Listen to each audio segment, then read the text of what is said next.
के सामने नहीं बोल रहा हूँ, इससे पहले बोल चुका हूँ, आज भी कह रहा हूँ। बहुत सारी बीमारी तो WHO की देन है, बहुत सारी विश्व में बीमारी जो है वो WHO की देन है, इनकी देन है। ये जितनी अंग्रेजी लाखों दवाई है WHO जिसको प्रमाणित करके दे रहा है, वो सबसे बड़ा खतरनाक है लोगों के स्वास्थ्य के लिए। और WHO को मैं चुनौती दे रहा हूँ आपके चैनल के माध्यम से, आके लाइव करे, बहस करे, मैं साबित कर दूंगा, अपने को सही साबित करूंगा, WHO को गलत साबित करूंगा। दिल्ली के बैटरी रिक्शा वाले को और देश के बैटरी रिक्शा वाले को केंद्र सरकार या दिल्ली सरकार या कोई भी नहीं मोटर वाहन अधिनियम 1988 में कवर कर रखा है। और सबसे बड़ी हमारी बीमारी की जड़, हमारी समस्या की जड़ ये मोटर वाहन अधिनियम 1988 है। जब तक हम कानूनी प्रक्रिया में हैं तब तक आपको हमारे खिलाफ कानूनी कार्रवाई करने का, चालान काटने का, कुछ भी करने का कोई अधिकार नहीं बनता है। जब अधिकार नहीं बनता है तो आप गैर अधिकृत प्रयास न करें। ऐसा सही नहीं है, इसलिए सारी चीज सही नहीं है। अगर इस बात की सच्चाई जानना हो तो जैसे कोविड काल में सरकार ने सबको मास्क बना दिया, गलत तरीके से मास्क बना दिया, जबकि मास्क का और कोविड का कोई रिलेशन नहीं था।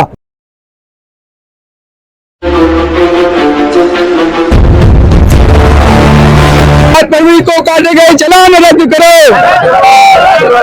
7 फरवरी को काटे गए चालान रद्द करो, 7 फरवरी को जब्त किए गए रिक्शा छोड़ दो, 7 फरवरी को जब्त किए गए रिक्शा को छोड़ दो।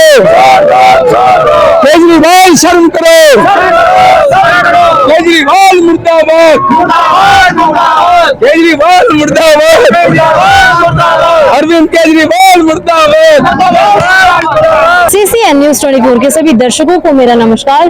दर्शकों, इस वक्त मेरे साथ बम महाराज हैं जो कि यहाँ पे धरने पे बैठे हुए हैं आज दिल्ली के बैटरी रिक्शा चालकों के साथ, कि दिल्ली की सड़कों पे बैटरी रिक्शा चालकों के साथ कुछ गलत चीजें हो रही हैं। उनकी मांगों को लेकर आज यहाँ पे धरना प्रदर्शन दे रहे हैं। आइए इनसे जानते हैं इनकी क्या मांगे हैं सरकार से। क्या मांगे हैं सर आपकी सरकार से?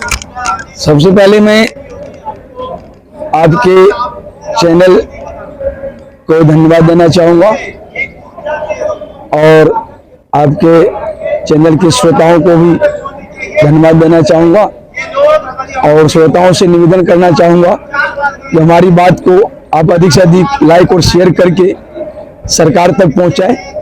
क्योंकि मैं देखता हूँ सोशल मीडिया में जितना अधिक लाइक होता है, शेयर होता है, उतना गवर्नमेंट तक बात अधिक पहुँचती है और सरकार उस पर एक्शन लेती है।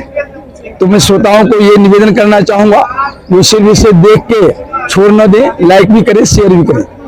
अब हमारी जो समस्याएं हैं वो ये है, जो हम सभी यहाँ धरना पर बैठे हैं, बैटरी रिक्शा वाले, दिल्ली के बैटरी रिक्शा वाले को और देश के बैटरी रिक्शा वाले को केंद्र सरकार या दिल्ली सरकार या कोई भी नहीं मोटर वाहन अधिनियम 1988 में कवर कर रखा है।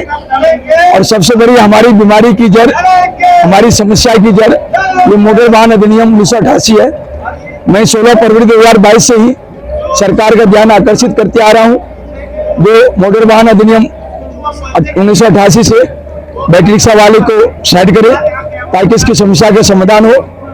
इसके साथ ही बैटरी रिक्शा वाले को दिल्ली में अपना बैटरी रिक्शा स्टैंड मिले, एक व्यवस्थित तरीके से ये लोग काम करें, इनका चार्जिंग स्टेशन बने, सही तरीके से ये लोग संचालन करें तो बहुत ही अच्छा रहेगा। लेकिन सरकार इस पर ध्यान नहीं दे रही है।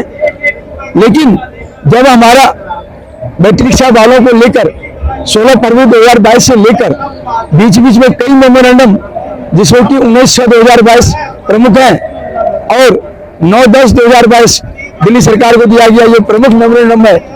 और इनके बावजूद जब ये मेमोरेंडम पेंडिंग है और पेंडिंग रहने के बावजूद कोई आधार नहीं बनता है, कोई कानूनी कार्रवाई या कोई मूवमेंट बैटरी रिक्शा वालों के खिलाफ केंद्र सरकार को या दिल्ली सरकार को या दिल्ली पुलिस को या दिल्ली ट्रैफिक पुलिस को या परिवहन आयुक्त को करने का, तो ये लोग जो कानून तोड़ा है।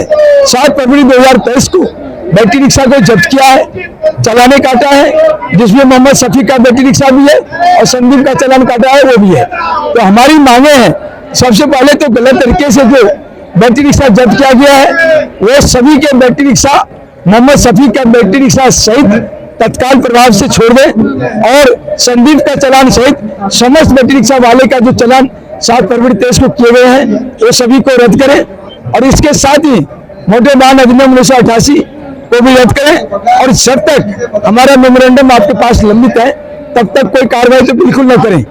आप हमारी कार्रवाई डिस्पोज करें, उसके बाद आपको जो करना है करें, या कार्रवाई डिस्पोज करने के बाद हमें कोर्ट जाने दें, हमें रिलीफ लेने के लिए आगे जाने दें, और जब तक हम कानूनी प्रक्रिया में हैं तब तक आपको हमारे खिलाफ कानूनी कार्रवाई करने का, चालान काटने का, कुछ भी करने का कोई अधिकार नहीं बनता है। जब अधिकार नहीं बनता है तो आप गैर अधिकृत प्रयास न करें।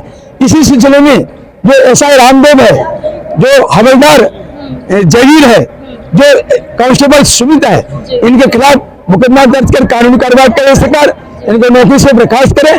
इसके बाद ACP Delhi traffic police Subhash Nagar का छत्रपति सत्या एसआई ये भी गलत किया है, और इसके साथ में हवलदार रवि ये भी गलत किया है। इनका भी नौकरी बर्खास्त करें, इनके खिलाफ मुकदमा दर्ज करें और हमारा बैटरी रिक्शा वापस दें और हमारा चालान रद्द करें। यही हमारी मांगे हैं और इसके लिए हम यहाँ आए हुए हैं। चालान तो तभी कटा होगा ना यदि व्यक्ति ने दिल्ली की सड़कों पे गलत तरीके से अपना रिक्शा चलाया होगा। नहीं, कोई गलत तरीके से रिक्शा नहीं चलाया है। दिल्ली में सबसे ज्यादा ट्रैफिक की जड़ के रीजन बैटरी रिक्शा होते हैं। दिल्ली में ट्रैफिक का जड़ का सबसे बड़ा है अव्यवस्थित शासन व्यवस्था। दिल्ली में अगर कोई भी गलत है तो इस देश दिल्ली का शासन व्यवस्था गलत है और केंद्र का शासन व्यवस्था गलत है। शासन व्यवस्था सही नहीं है, इसलिए सारी चीज सही नहीं है। अगर इस बात की सच्चाई जानना हो तो जैसे कोविड काल में सरकार ने सबको मास्क बना दिया, गलत तरीके से मास्क बना दिया, जबकि मास्क का और कोविड का कोई रिलेशन नहीं था, लेकिन सरकार ने शासन किया और सबको मास्क बना दिया, सबको बंद मिटा दिया। अरे तो मास्क तो प्रिकॉशन के लिए बनाया गया। नो, वो गलत तरीके से हमारे ऊपर, हमारे गुलाम समझ के हम पर गलत तरीके से मास्क डाला। मास्क से कोविड का कोई मतलब नहीं है और कोई कोविड खबर नहीं हुआ है। ये दुनिया ने मास्क पहना था, गलत है। दुनिया में वही तो बात है, दुनिया अगर गलत चल गया तो हम गलत को गलत नहीं कह सकते, हम गलत ही कहेंगे। हम जो कह रहे हैं मैं उस वक्त भी मास्क के खिलाफ लिखा था, सरकार को लिखा था, सबको लिखा था। मैं आज भी कह रहा हूं और किसी भी वैज्ञानिक के साथ, किसी भी वैज्ञानिक, किसी भी मेडिकल के डॉक्टर सर्जन के साथ में लाइव बहस करने को तैयार हूं और प्रमाणित करने को तैयार हूं कि कोविड से मास्क का कोई रिलेशन नहीं है। मतलब WHO की जो बोर्ड है प्रिकॉशन लेने के लिए सबसे ज्यादा बेवकूफ WHO है। मैं आपके सामने नहीं बोल रहा हूँ, इससे पहले बोल चुका हूँ और आज भी कह रहा हूँ, बहुत सारी बीमारी तो WHO की देन है। बहुत सारी विश्व में बीमारी जो है वो WHO की देन है, इनकी देन है।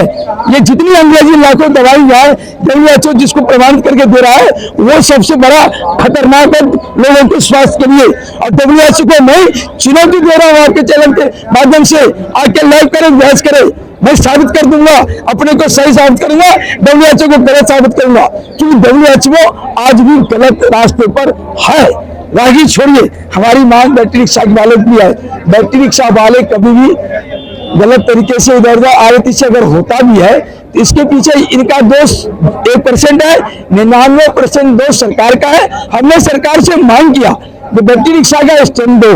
बैटरी रिक्शा की गैराज है, संचालन के लिए, इलेक्ट्रिसिटी के लिए पूरी बना रखी है। ये कुछ नहीं बना रखी है, ये केजरीवाल सारा प्रचार है इसका। और चलिए आपको मैं दिखाती हूँ, हमारे मोहल्ले में बना रखा है गैराज। आपके मोहल्ले में गैराज बना रखा होगा तो कितनी गैराज बना रखा होगा? एक में हमारे एरिया की सारी बैटरी रिक्शा आ जाए तो बैटरी रिक्शा गैराज में आ गया तो गैराज में वहाँ पर बैटरी रिक्शा होगा। गैराज में बैटरी रिक्शा, एक मिनट देखिए, बैटरी रिक्शा गैराज से तुम्हें चलेगी, रोक ले भैया। बैटरी रिक्शा चार्जिंग स्टेशन भी है वहाँ पे। चार्जिंग स्टेशन हर जगह नहीं है, एक आध जगह कहीं बना दिया तो बना दिया होगा। हम ये कह रहे हैं एक सुनियोजित तरीके से ब्लूप्रिंट बना के दिल्ली में बैटरी रिक्शा का स्टैंड कायम करे, बैटरी रिक्शा चार्जिंग स्टेशन कायम करें, सही ढंग से इसको चलाने का काम करें, इनका किराए का भी पुनर्मूल्यांकन करें और इनको मोटर वाहन अधिनियम 1988 से बाहर करें। और 7 फरवरी 2023 को जो गलत तरीके से संदीप का चालान काटा गया है, मोहम्मद शफी का रिक्शा जब्त किया गया है, इन मोहम्मद शफी का रिक्शा को छोड़े। ऐसा लग रहा है कि आप 2 व्यक्तियों के लिए यहाँ पे चालान पे बैठे हैं स्पेशली। नहीं, 2 व्यक्ति तो एक उदाहरण में दिया हूँ ताकि वो कहेगा ना कौन है, कोई आदमी सामने होना चाहिए ना। यहाँ तो चालान सैकड़ों को काटा है, सैकड़ों रिक्शा जब्त हुआ है, लेकिन हमने 2 आदमी को प्लेटफार्म पर हमने हमने प्लेटफार्म पर जो है 2 आदमी को लगाया है, ताकि एक इनको कहने के लिए लगाने की कौन आदमी है जिसका चालान काटा है, कौन आदमी है जिसका रिक्शा जब्त हुआ है। हमने उदाहरण के लिए इनको एक सामने ले आया है, ताकि मुझे ये नहीं कहे आप गलत बोल रहे हो, आप झूठ बोल रहे हो। तो इसलिए एक उदाहरण के लिए हमने इनको लेकर आया हुआ है। तो रॉन्ग ड्राइव किया होगा ना? नो, कुछ नहीं किया है। इन्होंने एक तो पीवीआर से मोहम्मद शफीक को पीवीआर से धोखे से लेकर मुरारी में जब्त किया, जबकि चालान पर इन्होंने चौखंडी दिखाया है। जबकि मैं कहता हूं, अगर चौखंडी में साबित कर दे, सीसीटीवी लगा हुआ चारों ओर, चौखंडी के सीसीटीवी में खोज के दिखा दे मोहम्मद शफीक की गाड़ी को, मोहम्मद शफीक को चालान करते हुए, तो जो कहेगा वो हारूंगा। सबूत को प्रत्यक्ष को प्रमाण की क्या जरूरत है?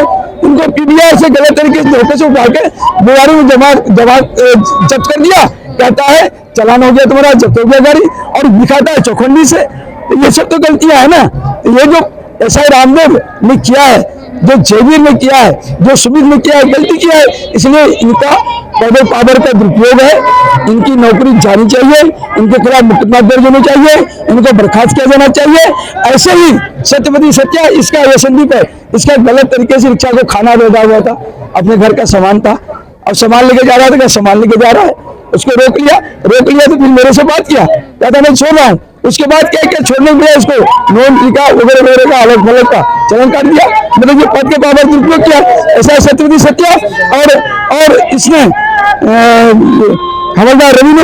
तो इनके खिलाफ भी मुकदमा दर्ज होना चाहिए, इनकी भी नौकरी से बर्खास्तगी होनी चाहिए, इनके खिलाफ कानूनी कार्रवाई हो, और जो इनके साथ संदीप के साथ मोहम्मद शफीक के साथ गलत हुआ है, तो उस गलत का परिमार्जन होना चाहिए, बैटरी रिक्शा को छोड़नी चाहिए और चालान रद्द करनी चाहिए, और जो पुलिस वाले ने कानूनी कार्रवाई गलत किया है उसके खिलाफ कार्रवाई होनी चाहिए। इस मांग को लेकर हम आए हुए हैं। अगर यहाँ पर हमारी मांगे पूरी नहीं होगी तो हम लोक आयुक्त के पास भी जाएंगे, दिल्ली सरकार के खिलाफ वहां भी केस लगाएंगे, सुप्रीम कोर्ट में जाके भूख हड़ताल करेंगे। लेकिन अपनी मांग जब तक पूरी नहीं होगी तब तक हमारी लड़ाई ये जारी रहेगी।